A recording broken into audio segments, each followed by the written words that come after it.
Thanks for your patience. A little delayed today, but for good reason.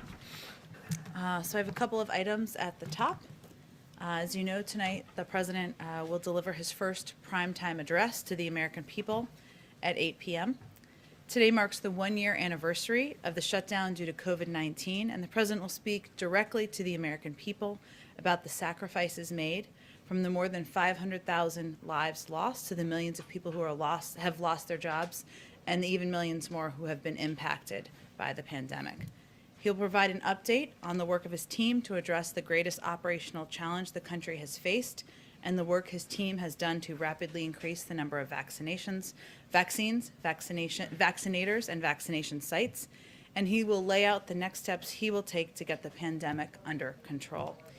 Even while he is focused on getting the American Rescue Plan across the finish line, he has been reviewing drafts of the speech. Last week he was, and of course through the course of this week, and making line edits. He's been providing line edits in order to ensure that he is striking the right tone and providing the right level of clarity as he prepares to address the country this evening. He plans to provide a clear outline of his approach, level with the American people about what is required of them, but also provide a sense of hope of what is possible. I wanted to provide a little bit more on upcoming travel. Of all of our principles, as we prepare to go out and engage with the American people about what is in the rescue plan. As you know, next week the President, the Vice President, the First Lady, and the Second Gentleman will be traveling across the country to kick off the Help Is Here tour and amplify the American Rescue Plan. On Monday, the First Lady will travel to Burlington, New Jersey. The Vice President and Second Gentleman will travel to Las Vegas, Nevada. On Tuesday, the President will travel to Delaware County, Pennsylvania, as you already are aware. The Vice President and Second Gentleman will travel to Denver, Colorado. On Wednesday, the Second Gentleman will travel to Albuquerque, New Mexico. And on Friday, the President and the Vice President will travel to Atlanta, Georgia. During their trips, they will discuss the benefits of the American Rescue Plan for working families, and they will engage with people at each of these stops about how the American people can benefit from the components of the package moving forward. So they will talk about the $1,400 checks that 158.5 million American households can expect, and many who will start receiving them soon. He will talk about the historic expansion of the child tax credit. He will talk about they will all talk about extending unemployment insurance for around 11 million Americans, the tens of billions of dollars in rental and homeowners assistance that is a part of this package, the expansion of the earned income tax credit, which will go to 17 million workers, and the components of the package that significantly reduce health insurance premiums for millions of American families, and of course the fact that the bill will lift 11 million people out of poverty and cut child poverty in half. They're eager to get out there on the road. And I have one more exciting implementation update for all of you. Since the Treasury Department of Treasury, and the IRS are working hard to get relief payments out the door as fast as possible to the American people, people can expect to start seeing direct deposits hit their bank accounts as early as this weekend. This is, of course, just the first wave. But some people in the country will start seeing those direct deposits in their bank accounts this weekend, and payments to eligible Americans will continue throughout the course of the next several weeks. So with that, Jonathan, why don't you kick us off? Thank you, Jen. Tomorrow, the Chief of Staff tweeted there'll still be a celebration in terms of this bill signing. Congressional leaders would be attending. Mm-hmm. Can you tell us who will be there, and if any Republicans, none of whom voted for this bill, would be invited? So the celebration tomorrow will be a bicameral, event, but it will not be bipartisan. It will include leadership, and we are still finalizing the list of attendees, but we hope to get that to you as soon as it's finalized. Can you walk us through, as part of the Help Is Here tour, decisions behind the locations for the travel next week, in particular the President's two stops, why Pennsylvania and why Georgia? Well, this is just the beginning of the president and the first ladies and the vice presidents and the second gentleman's travel, and they will of course do some travel in addition to next week. But it was important to the president to visit not just blue states, but also red states, purple states. You will see that reflected as we continue to announce travel and trips that he will take in the coming weeks. Obviously, these are two places where he of course talked about the importance of delivering on the promise of getting every American the $2,000 checks when he campaigned in Georgia in December. So that's a place where that message really resonated, of course, with the people of the state and where it was amplified to the public. But, you know, it's a place also close to his heart. But this is just the beginning of the travel. I wouldn't overread into it other than he is looking to he's looking forward to having the senior members, the principals from the administration out across the country, fanning out across the country, which is exactly what they're doing. And one more on a different topic. The trial of Minneapolis police officer Derek Chauvin has begun in connection to the death of George Floyd. Has the president been briefed on the developments so far? And he condemned the death, certainly when it happened. Does he believe the police officer should be convicted of murder? Well, the president obviously doesn't weigh into he's not going to weigh into an ongoing judicial or a legal case. He's watching it closely, as are many members of the administration. As you know, he himself encouraged the House to pass the bill and he is very pleased that it did. And policing reform, in broadly speaking, is an issue that he believes is urgent and one that he is committed to working with leaders in Congress and also taking steps as he can take on his own to address. But you know, he has spoken about. He spoke about the trial and, of course, the death of George Floyd in personal terms, and that is a reflection of how he continues to feel as he watches the events unfold with the trial. It affected him personally. It redoubled his commitment to advancing racial justice. That's why he signed an executive order on racial equity on his 6th day. One of the reasons why he signed an executive order on racial equity on his 6th day in office. And, of course, he will be watching it closely, as many people in the country will be. Go ahead, Jeff. Jen, just a follow-up on some of the vaccine news from yesterday. The president said that one reason he wanted to have another 100 million doses of the Johnson & Johnson vaccine in the cupboards, as it were, is to be prepared. If everyone is vaccinated by the end of May, or at least able to be, what are you preparing for? What might happen that the U.S. would need an additional 100 million shots for? Well, we talked about this a little bit yesterday, but the reason why one of the reasons why we ordered the additional 100 million doses is because we don't yet know what vaccine is most effective with children. That testing is still happening with the FDA as we speak.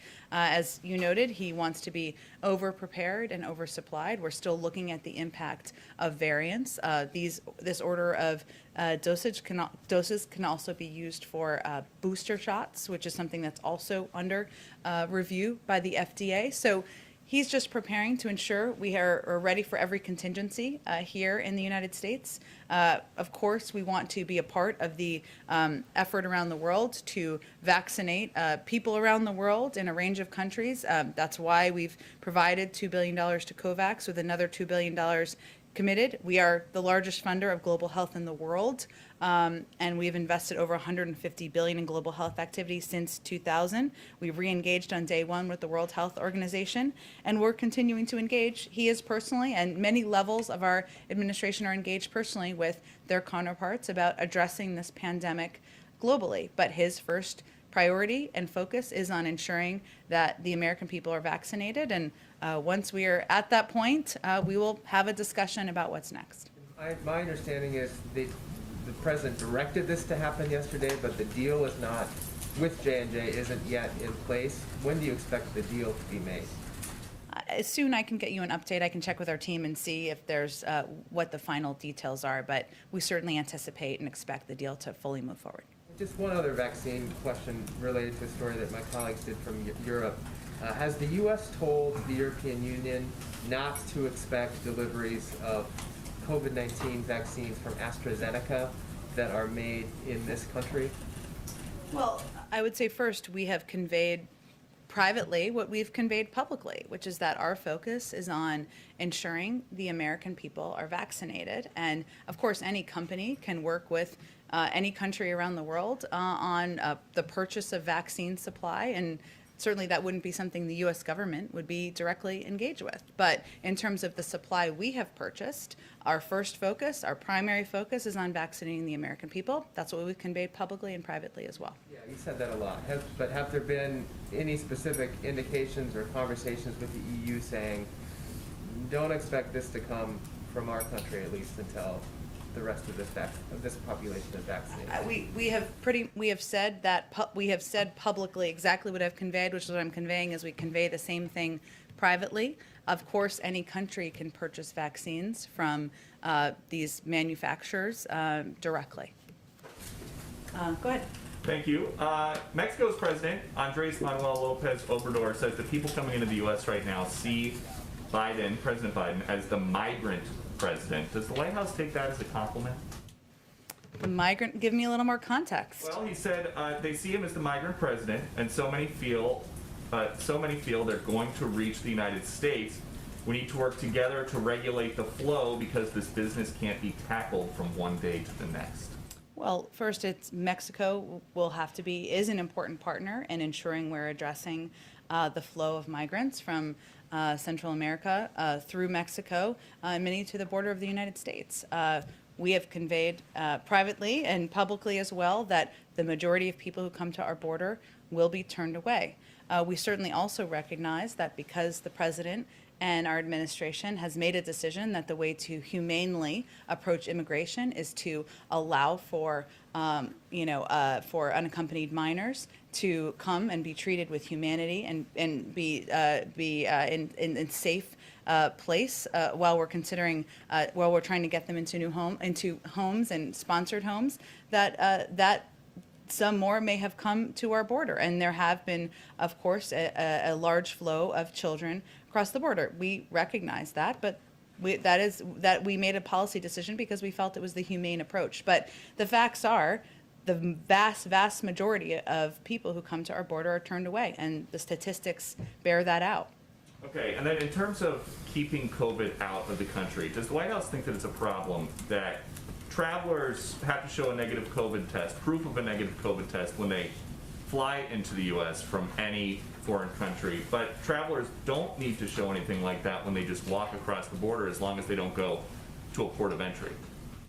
Well, I think there's been a lot of confusion about what's been happening at the border as it relates to people who are coming across and what happens when they come across. And I know Governor Abbott down in Texas has expressed some of his concerns, and many of those have not been based in fact. So let me go through a few of those because I know we're all interested in facts around here.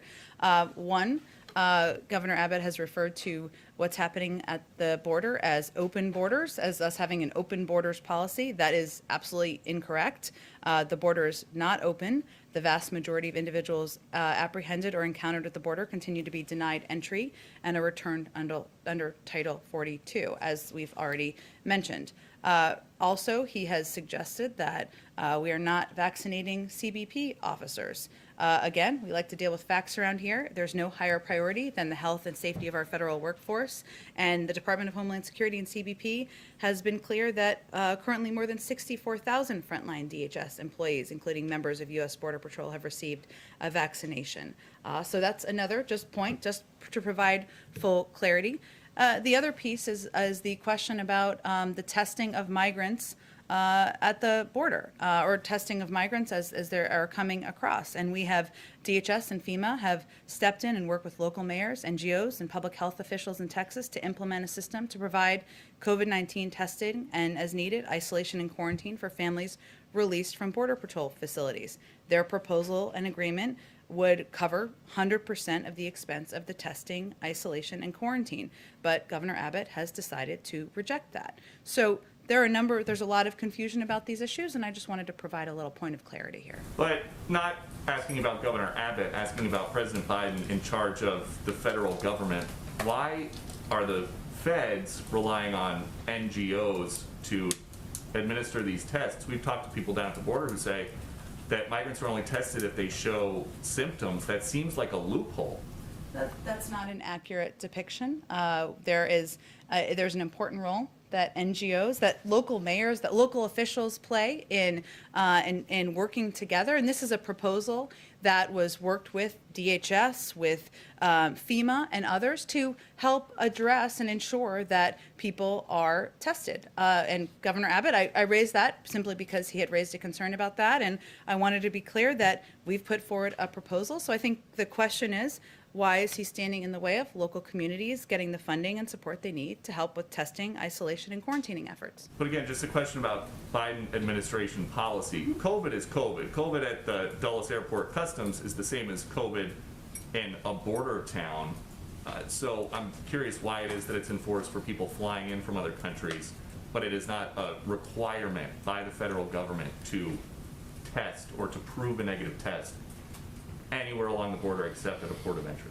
Well, again, I can just describe to you what our policies are. If there's more to convey to you, I am happy to do that. And then just one quick one on green jobs. You guys have talked a lot about tackling the climate crisis while creating good paying jobs. Now the president of the Texas AFL-CIO has come out to say someone working in a refinery leaving to go install solar panels, they're probably going to take a 75% cut in pay. Is that something the administration is aware of? I'm not sure which jobs are being compared there. Here's what I can convey to you. The president is committed during his presidency to invest in, work with labor unions, with climate activists, with the industry to invest in good paying, clean energy jobs.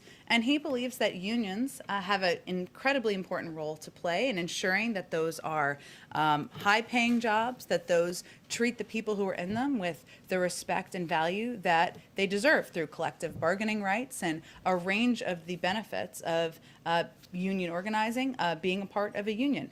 Obviously, that requires additional work and investment by the federal government working with Congress to invest in what we see as industries of the future. Oil and gas jobs are not going away. There are many industries that are, of course, continuing to function. The outgoing administration flooded the oil markets with cheap federal leases. This will not affect oil and gas production or jobs for years to come.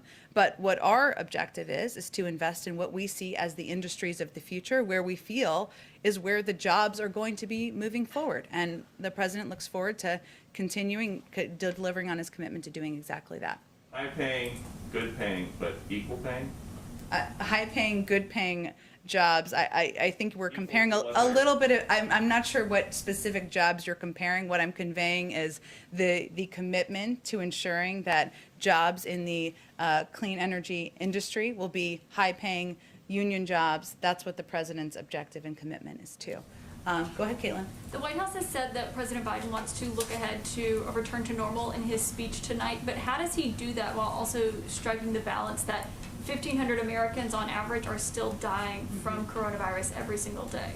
You're absolutely right, Caitlin, that his objective is to strike exactly that balance. And this is one of the reasons that he has been line editing the speech for the last week plus to ensure that he is conveying, that he is leveling with the American people, that he is delivering on his commitment to being truthful about the challenges that we continue to face, what is going to be required of the American public to get to a return to normalcy, as you conveyed. But he also wants to provide a sense of hope and what's possible if we abide by the guidelines, if when you have access to a vaccine, you get the vaccine, what people can look forward to. And so that is exactly the balance that he is hoping to strike tonight. So should we expect like concrete steps and policy changes in this speech tonight?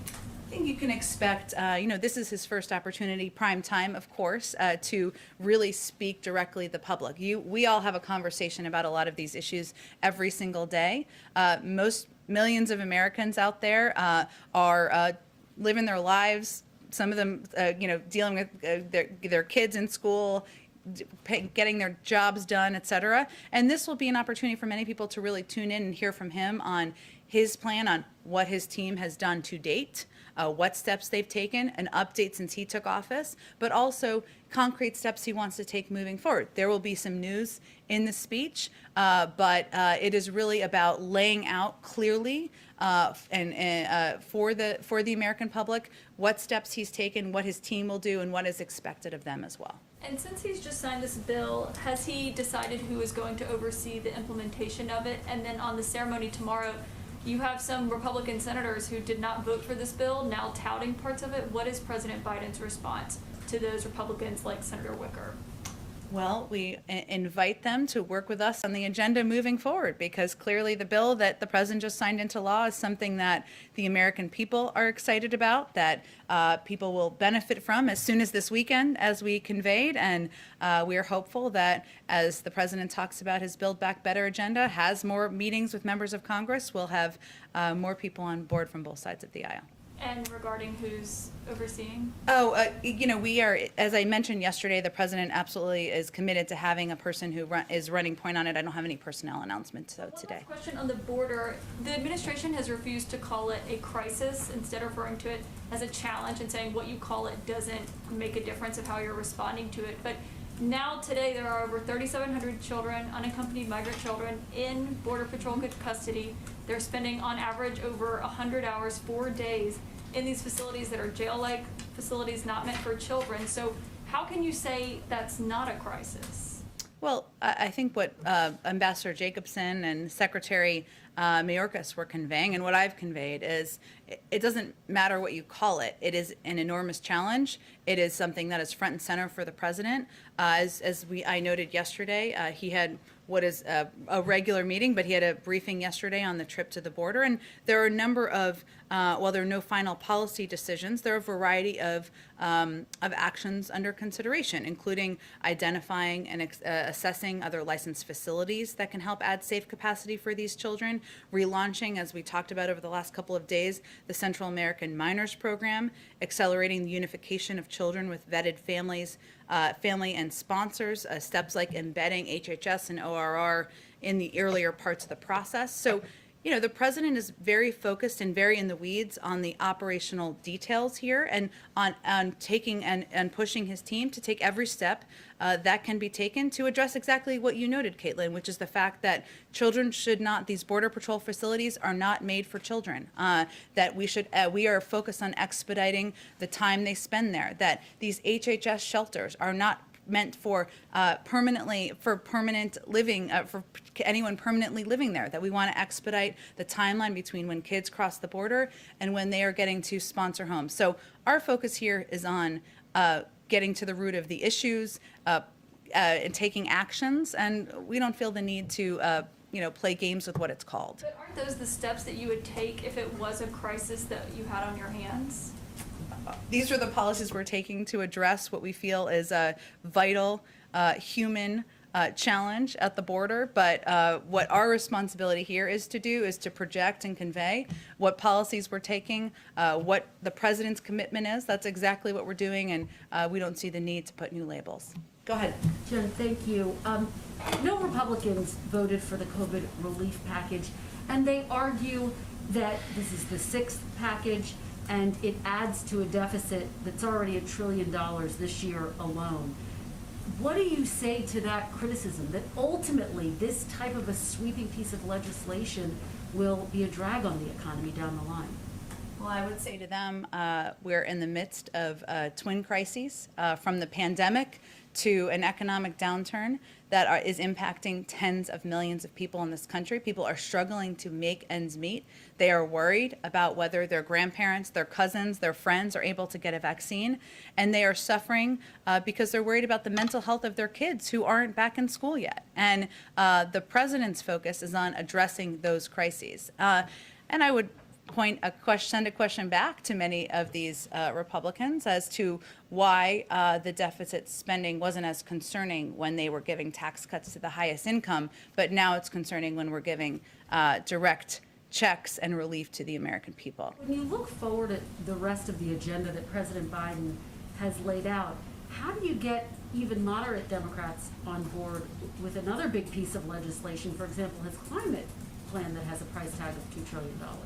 There's no price tag on a plan that doesn't exist yet, so there. He laid out during his campaign. Well, sure, but he also laid out many components of his Build Back Better agenda during his campaign, and we haven't made a final decision yet as to what the format, the size, what the next proposal will be. It's not even something that has been brought to him for a decision quite yet. Obviously, he's had a lot of discussions and meetings to hear from Republicans and Democrats, but we're just not at that point in the process yet. I know you're not going to weigh in on the specifics of what he's going to tackle next, but given that this was not a bipartisan piece of legislation, and given that the president said that unity was one of the key things he wanted to try to accomplish, is he going to try to move forward on a piece of legislation where he thinks he can get bipartisan support? In other words, how is that going to factor into his decision-making process? Well, the president would, of course, love to have bipartisan support, and there are areas of policymaking that he has talked about quite a bit, as you noted some of them on the campaign trail, including infrastructure. Modernizing our immigration system has actually historically been a bipartisan policy-making issue. He had a meeting on cancer and addressing cancer and tackling cancer, of course. There are a lot of issues that he feels there's opportunity to work together on, and the door to the Oval Office remains open to bipartisanship, to finding ways to certainly work together. I could try one more time on the issue at the border and just follow up on the comments of the Mexican president, who said that the surge in unaccompanied migrants is because they see the president as the migrant president. What does that say about how the president is handling this situation? Look, I think the president has been clear, as has every member of our administration. You had Ambassador Jacobson doing this the other day, that the border is not open. Now is not the time to come. We turn away the vast majority of people who come to the border, the vast majority. These numbers are put out by CBP and the Department of Homeland Security, and people can see those numbers. We stand by our decision and our policy as an administration not to send unaccompanied minors back on the treacherous journey. So, that is our policy because we feel it's humane and it's moral, and we think the world sees it that way as well. Does the message need to be even clearer, though? Yesterday, Ambassador Jacobson acknowledged that, yes, she said in her own words, you're trying to walk and chew gum at the same time. Yeah. Does there need to be a more streamlined message in order to prevent this surge? Well, she also talked about, Kristen, which is true, in the region we're working against the efforts of smugglers and others who are conveying a different message. One of the steps we're taking that I touched on a little bit earlier is also thinking of rebuilding or going back to some of the policies that were in place previously, where children could apply for the Central American Minors Program, which was ended in 2017. We estimate there's about 3,000 kids who might be eligible, who could apply, and they could apply from the region, which would mean they wouldn't make the treacherous journey. They wouldn't be at the border working through Border Patrol. And so we're looking for ways to reduce the number of kids who are taking this treacherous journey. And then we're also looking for ways to expedite when kids are connected to family members, to safe sponsor homes. And we're looking for ways to expedite getting them from the Border Patrol facilities into the shelters as well. So there's numbers challenges here, and we're working through a lot of the operational details and specifics, but we stand by what we feel is a more humane approach to what is happening at the border, and we are looking for ways operationally to make it more efficient, to move kids through the system more quickly, and ultimately when they get to the point where we're there with sponsor homes, many of them will not be able to stay. Most of them. They have to apply and they have to go through the process. But we still are working for ways to expedite the system in the meantime. Go ahead. One follow-up on Jeff's question on the discussions with the EU Sure. on the, I don't know if it's necessarily an export ban, but the EU is saying the U.S. Request was denied to export vaccines, but specifically on the AstraZeneca one, that's not yet authorized in the U.S., and the U.S. hasn't sought authorization. So why are you guys sitting on these doses that could be used in the EU now because it's already authorized there, but not here. Well, we're not sitting, I'm not sure which doses you're talking about that we're sitting on. There's a report out of Europe that the U.S. told the European Union that they cannot expect any AstraZeneca shipments anytime soon. Well, we don't own purchases. We didn't purchase AstraZeneca supplies. I mean, so there's no export prohibitions, and all vaccine manufacturers in the United States are free to export their products while also fulfilling the terms of their contracts with the U.S. government. So is, in any of these government contracts with the individual companies, are there specific export prohibitions if it's not an export ban overall? In the contracts that the U.S. government has with these companies? Well, but you're talking about whether we're going to give our supply to other countries, right? Or are you talking about whether these manufacturers are going to sell doses to other countries? Correct. The second? Sorry, say that again. So I'm just trying to understand. So are you talking about whether these companies are allowed to sell doses of their Well, I'm talking about how it's almost like a triangle, right? Because these companies have contracts with the U.S. government that say you have to fulfill this contract with us. Right.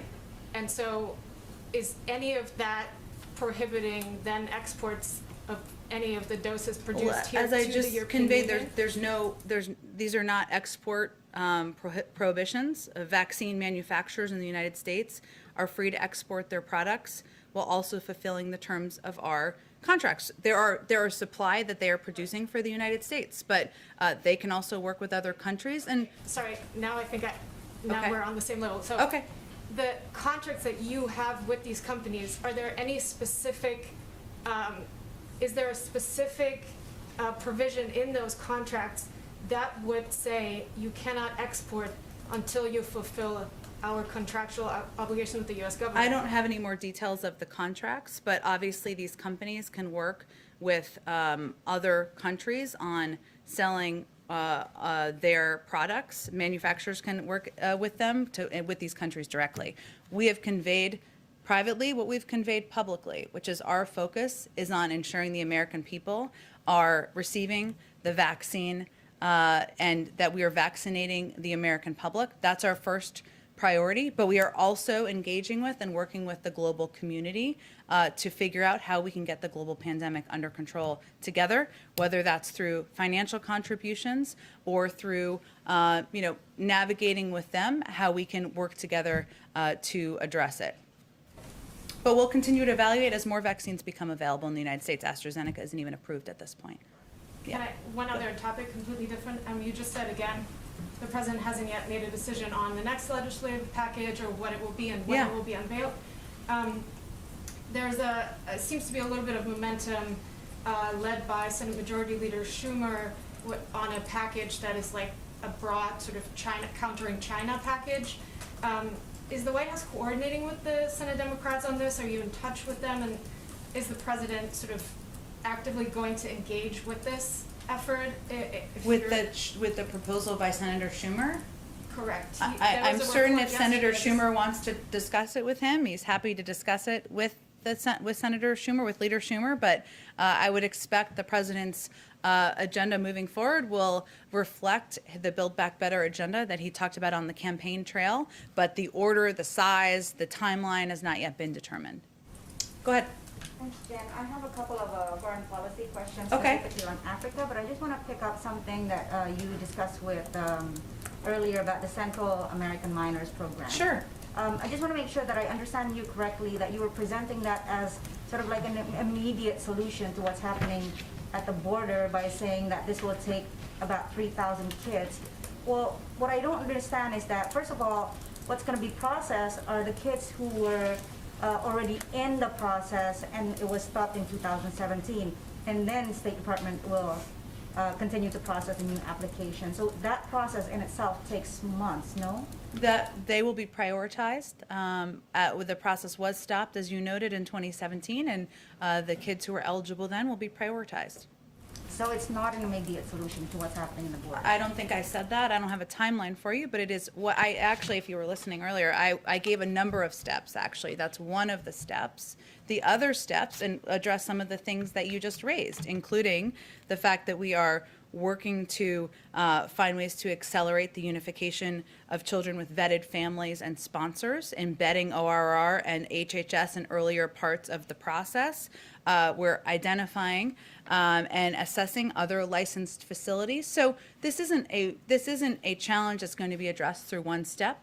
But certainly, the Central American Minors Program is a way, and the reason I talked about it is because it's a way to help ensure that the application process for these kids happens not while they're sitting in shelters in the United States or even with sponsor families, but when they are still in their home countries, and they will know before they make the journey that they are able to come and stay in this country, and that's a pretty pivotal step to take. Thank you for clarifying that. Now on the issue of Africa, does the president share the assessment of Secretary Blinken that what's happening on the Western Tigray region of Ethiopia is ethnic cleansing? Does the president have any specific view on the particular role of Prime Minister Abiy in this conflict? And is the U.S. considering any kind of action beyond urging the Ethiopian government to stop sending their forces? Yeah, I got an update on this from my team earlier, so let me just see what I have here to update you on. So the administration has repeatedly engaged the Ethiopian government on the importance of ending the violence, ensuring unhindered humanitarian access, and allowing a full, independent international investigation into all reports of human rights abuses. As you noted, Secretary of State Blinken has spoken to the Ethiopian Prime Minister twice to emphasize the United States' concern about the humanitarian and human rights crisis we're seeing. During his testimony yesterday, he reiterated the situation is unacceptable and has to change, and that we're calling on the Ethiopian government to follow through on its commitments that it's made.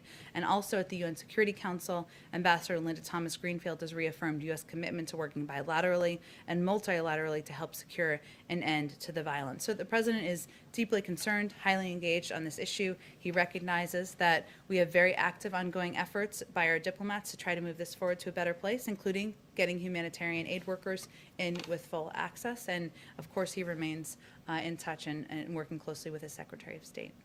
Another topic still on the continent, on the issue, still on Ethiopia actually, the Trump administration was very much engaged in mediating the conflict between Ethiopia, Egypt, and Sudan on the issue of the Nile Dam. Is the Biden administration willing to continue mediation process as has been requested by by Sudan and Egypt? I would send you to the State Department. They'd be more directly involved at this stage. One more African question. Okay. Western Sahara. Also, President Trump, as you know, recognized Morocco's sovereignty of the Western Sahara region. Now, Spain is asking for a UN resolution or UN brokered solution. Spain is a former colonizer of Western Sahara, asking for a UN brokered solution on this issue.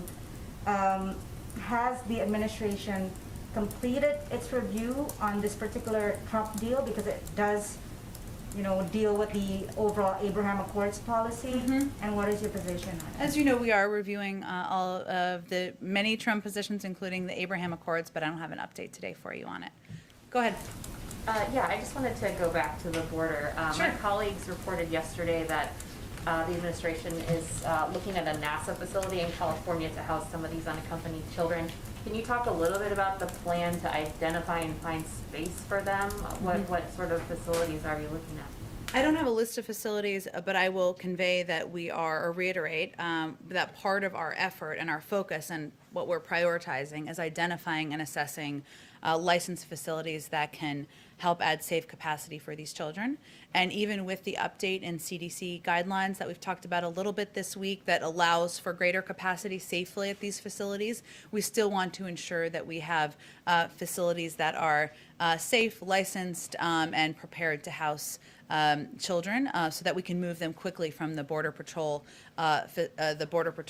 locations. But I don't have anything. We're looking at a range of sites our team is, and I'm sure some will be hopefully identified soon, but I don't have anything to preview for you beyond that. Okay, and then on the trip with with all the principals kind of crisscrossing the Yeah. country next week, it's an interesting list of states, I Yeah. think you said, purple, at least. I'm wondering, even though that this relief package has no support here, what have you been hearing, or what do you expect to hear from Republicans in these states? Do you expect to be received by them at all? Have you heard much? Like, have you Republicans, talked like to my- local elected, Yeah, or mhm. look, I think what we saw even during the effort to pass the American Rescue Plan is that there were 400 governors and mayors across the country, many of them Republican. We had a Republican mayor come here and talk to you all about how vital and important this was to his community. And so we certainly anticipate that many of the local elected officials who supported the passage, who are seeing, funding coming into their states to help ensure that cops and firefighters keep their jobs, seeing funding that's going to come in and help reopen schools, seeing people in their communities get checks as early as this weekend, that they will be open, many of them, to engaging with the president, the vice president, the first lady, the second gentleman, where there's an opportunity to talk about the benefits and communicate to their communities about how people can access these benefits. And that's a big part of this blitz around the country, is ensuring that the American people have that understanding, and that's what all of our principals will be conveying. Could I ask another quick one? Sure. I'm just curious, I know the president has speechwriters, but were you around him when he was working on this speech? Like, who were the advisors around him that have weighed in and pitched in ideas and helped him edit? Sure. Look, I think, the president has been doing this a while, and certainly he had a good sense of what he wanted to convey. And he is someone who is an anti-acronyms advocate. So he wants to explain things with clarity and with directness to the American people. And I will tell you that when he goes through speeches like this, he asks questions that I can imagine friends of mine and family members of mine might ask. What do you mean by that? And when you say that, how will I get access to that? And that's when he reads through the speech what he's looking to provide clarity on. And he fully recognizes that speaking during a primetime address is a moment where you have to tell a story about and recognize the great sacrifices the American people have been through, and speak with truth and with directness about what is still required, but also provide some hope on what's ahead, because we are, as Caitlin alluded to earlier, we are still in the middle of a war with the pandemic, and he will certainly be clear about that. But he also wants to give people a sense of what's possible and what's ahead, and what we can look ahead to once more and more people in the country are vaccinated. Go ahead. So the president has visited Wisconsin and Michigan. He's going to visit Pennsylvania and Georgia. Has there been a special emphasis on him visiting presidential battleground states in the early days of his presidency? No, he did win a lot of states, so I will say that. You will see him visit red states he did not win, of course, blue states and states he did not visit during the campaign as well.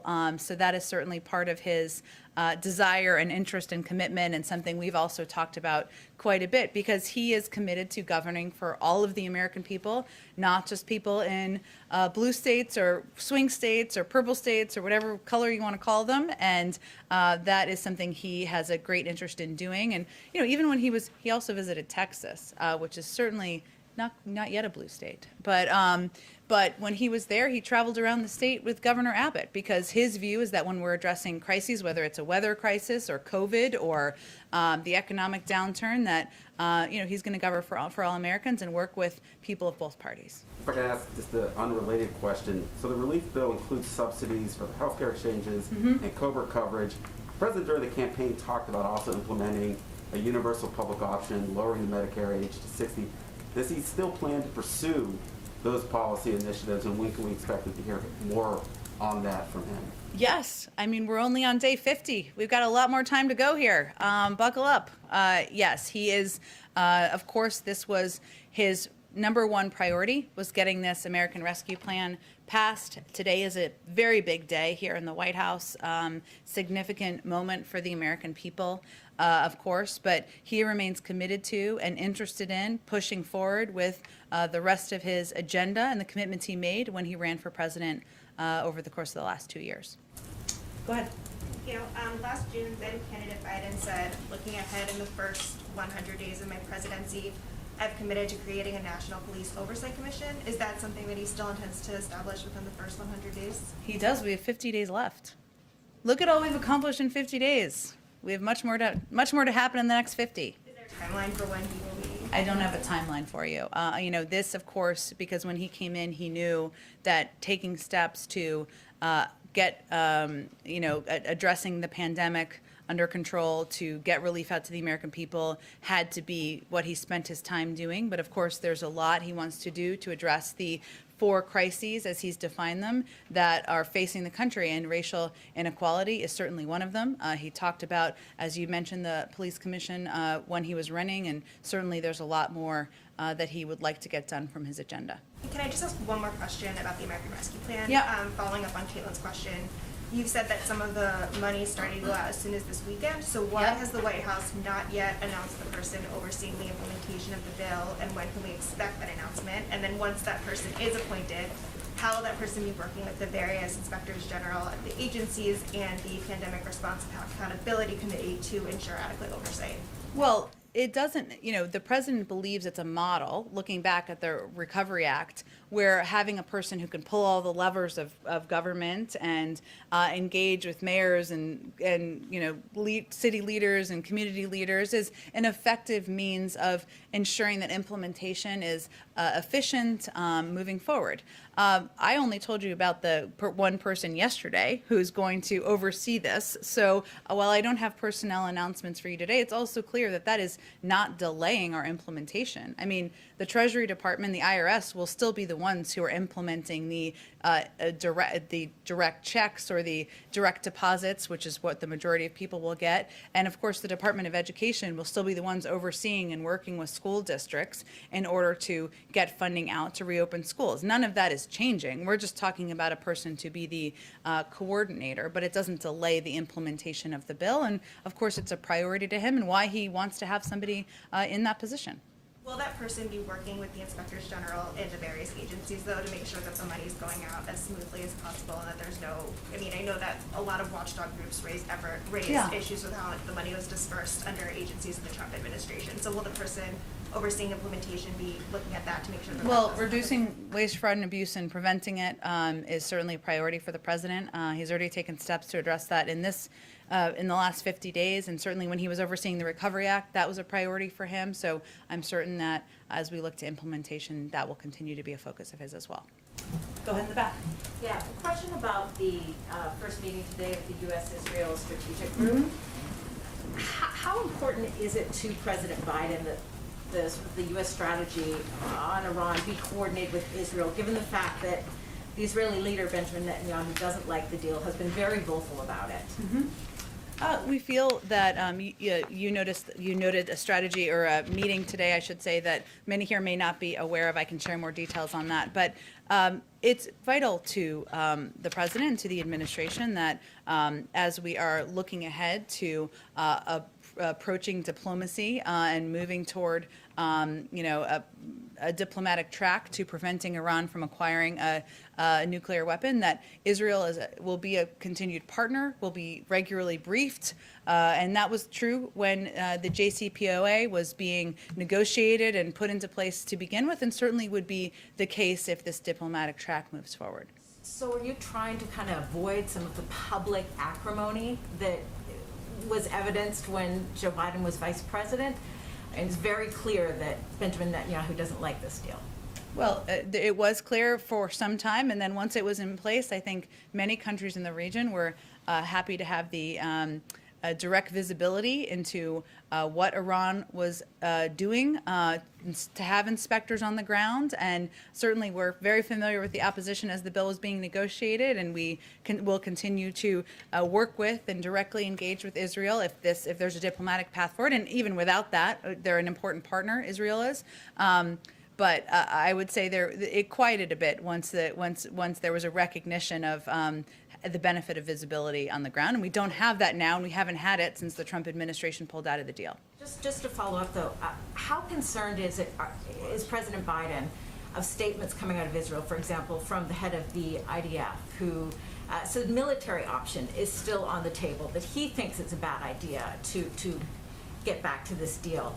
I mean, is the United States worried that the relationship with Israel could draw the United States into some sort of armed conflict with Iran? Well, we've been clear that we feel the best path forward is a diplomatic path, and that's why we are working with our European partners to see what is possible along that front. We also believe that it's an opportunity to expand on the JCPOA and work to address additional concerns we have in the region. But of course, we're very familiar with the concerns Israel has expressed, and that's one of the reasons we engage with them so closely around this and many other issues. And just very quickly, the last question. Obviously, there are imminent elections in Israel as well as Iran. Is the sort of strategy right now to kind of wait till the outcome of those elections and know who you're dealing with moving forward? No, I would say the strategy is to work in close coordination with our European partners, who will continue to be key partners as part of the P5+1, as is Russia and China, should there be a diplomatic, and we're hopeful there's a diplomatic path forward. And certainly we are, we view this as part of a diplomatic process, waiting to see what the back and forth about the engagement will be, but we're not looking to delay the diplomatic process. We are, looking to hear back from the Iranians and work closely with our Europeans on the process. Go ahead. Congressman John Yarmouth seemed to think the other day that the president's budget might not be coming until May. When does the president plan to release his 2022 budget blueprint? And when he does, will he submit a plan that balances in a 10-year window? I don't have any predictions for you on the timeline of the budget. As we talked about a bit during the transition, because of some of the intransigence of political appointees during the transition period, we already anticipated it would be delayed back in December and January. Obviously, the fact that we don't have a confirmed OMB director in place doesn't help expedite that timeline. But so we knew it would be delayed, but I don't have a specific timeline for you or a frame of what it will look like. And on, does the president support congressional Democrats' push to restore earmarking? Is that a way to sort of foster bipartisanship after this $1.9 trillion package that didn't get any Republican support? Well, we don't have a package yet that we're talking about, that we are working through with Congress. Obviously, the president's spent 36 years in the Senate, and he is quite familiar with the role of earmarks, but when we have a package to announce and we're talking about the legislative strategy, we can probably talk about it more. Is that, because Democrats are making the case that this will, it's a way to get Republicans to support spending bills, things along those lines. Is that the White House's view? Is earmarking a potential path to sort of break some of this gridlock? We just don't have a legislative package we're even talking about here. So when we do, we can have a discussion about what the legislative strategy is. But we're not at that point. We just signed into law, the president just signed into law today, a $1.9 trillion package that he is looking forward to implementing. That's our focus, and in the coming weeks he'll have more to say what's next, and then we can have a discussion about how we're going to get that package through. And on the $1,400, go ahead. sorry, one more. Go ahead, you're fine, go ahead. On the $1,400 checks, consumer advocates are raising concerns that private debt collectors might be able to intercept part of it, because apparently language protected that in the last round of $600 checks. But because of the budget reconciliation process, senators had to cut that out. Would the president support standalone legislation? I think Senator Wyden says he's going to be working on that. And how does the president expect to get standalone legislation to take care of that issue? And how does the president expect to get bipartisan support for sort of these provisions, technical corrections like these that pop up, on every major bill like this? I'm not sure if there are technical corrections needed. I'd have to talk to the Department of Treasury about that. I mean, in terms of the checks, 90% of them will go via direct deposit to people's bank accounts that they have because of people paying taxes. If there are other additional components that require that, I'm happy to have that discussion with them and see if they think there's technical changes needed and if those technical changes require Congress, which I'm not sure they would or wouldn't at this point. Go ahead in the back. Thank you. I have a couple of questions. Last week, President Biden, in his virtual interaction with NASA scientist Dr. Mohan, said that people of Indian descent are taking over the country. Can you clarify that? What did he meant by that? Because there have been some criticism by his opponents on his remarks.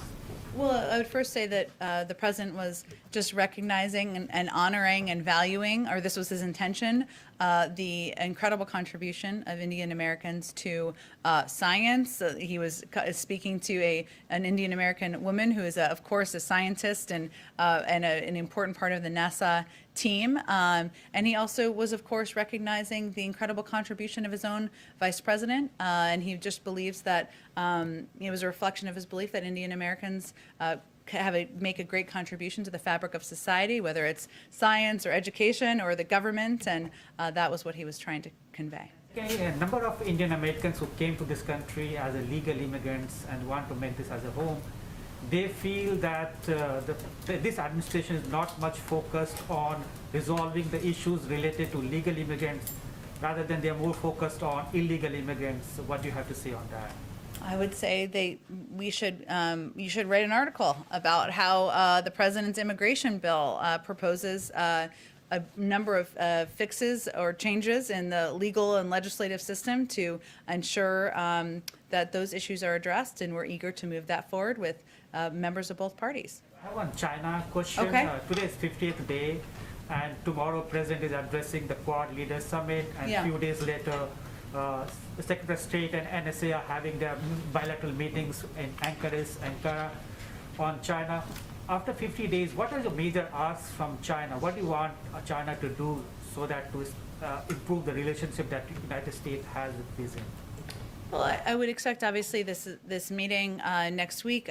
We felt it was important to have it on U.S. soil. We certainly anticipate that National Security Advisor Jake Sullivan and Secretary of State Tony Blinken will be discussing both the challenges we've had and not holding back on issues and concerns we have with the behavior of Chinese leadership, whether it's on Taiwan or recent efforts to push back democracy in Hong Kong, or on concerns we have about the economic relationship. So they will certainly raise those issues and the lack of transparency as it relates to COVID, human rights abuses as well. But they'll also talk about areas of opportunity and ways we can work together. We certainly they will not be holding back in the conversation, but they wanted to, it's an important moment next week to engage directly and in person, and I know they're looking forward to it. We'll have a robust readout, I'm sure, when that meeting concludes. The foreign journalist colleague of mine who will be present here has sent me a question for you. The International Olympics Committee today announced that China will provide vaccination for athletes, teams, and attendees of the Tokyo Olympic Games. What is your response to IOC's announcement? Does the administration recommend the U.S. athletes and attendees get vaccination from the Chinese? I would send you to the U.S. Olympic Committee. We, of course, are working to ensure that the American people have access to vaccines. We'll have enough to vaccinate, I should say, all American adults by the end of May. Certainly that includes Olympic athletes, but I would refer you to them on their plans for vaccinating athletes. Go ahead. Thanks, Jen. A couple on topics we haven't touched on yet. But Politico ran a poll yesterday, I'm not sure if you saw it, finding that 53% of Americans think that there should be a ban on transgender athletes competing in women's sports. Included in that were 40% of Democratic respondents who agreed that there should be a ban, and 49% of independents. Obviously, the president is committed to advancing LGBTQ rights, but looking at this through his call for unity lens, do you think these opinions are coming more from a place of trying to protect women's rights or equality in athletics, or are these just flat-out bigoted opinions that the president shouldn't acknowledge at this point in time? The opinions in the poll? Well, People who voiced support for banning transgender athletes. I from did being not in conduct the sports. poll, nor was I Okay. part of the polling committee that had conversations with people. What I can convey to you is that the president believes, regardless of this poll in Politico, did you say Politico, I guess? Politico and Morning Consult. I didn't see the poll or the article, but I didn't read Playbook. But the president believes that transgender rights are human rights, that kids should not be discriminated against and should be able to play sports, and that continues to be his belief, and that hasn't changed. But I'm not going to guess or attribute motive to the people who responded to that poll or any poll, actually.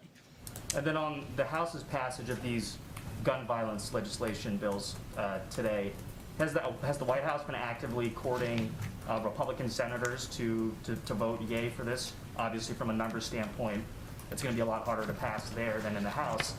And if not, does the president believe it can pass the Senate, or those two bills can pass the Senate in their current iterations? Well, first, the president is someone who is personally committed to addressing gun violence and working to put in place gun safety measures. He's called on Congress to act. He supports Congress acting. He's looking forward to working with them to advance priorities, including repealing gun manufacturers' liability shield. Of course, these pieces of legislation were regarding background checks, and he certainly supports actions by the House to pass those bills. And I expect he will look for opportunities to be engaged and advocate for why these are not political issues. These are common sense efforts to keep our children safe, keep our country safe, and ensure that we are reducing gun violence in the country. And then just one follow-up on Yeah. the Quad Summit tomorrow. Does the president plan on speaking with our allies about ways we can force China to stop the genocide it's committing against the Uyghur Muslims in Xinjiang in that summit tomorrow? Well, I know that addressing the genocide against Uyghurs, Muslims, is something that will be a topic of discussion with the Chinese directly next week. But certainly this conversation tomorrow, and we're hoping, I've invited National Security Advisor Jake Sullivan to come and give you a readout of that meeting. I know there's a lot of interest in the Quad Summit tomorrow, but we expect the conversation to be about a range of global issues. It is not focused on China. Of course, China is a topic on the minds of many leaders and countries, but we expect they will talk about the climate crisis, about economic cooperation, about addressing COVID, a range of issues and discussions. And certainly the position of the United States is that what is happening is genocide, and we we'll look for opportunities to work with other partners on putting additional pressure on the Chinese, but we will also raise it directly, and it will be a topic of discussion next week. Thanks, everyone. Thank you. Thanks, Ben.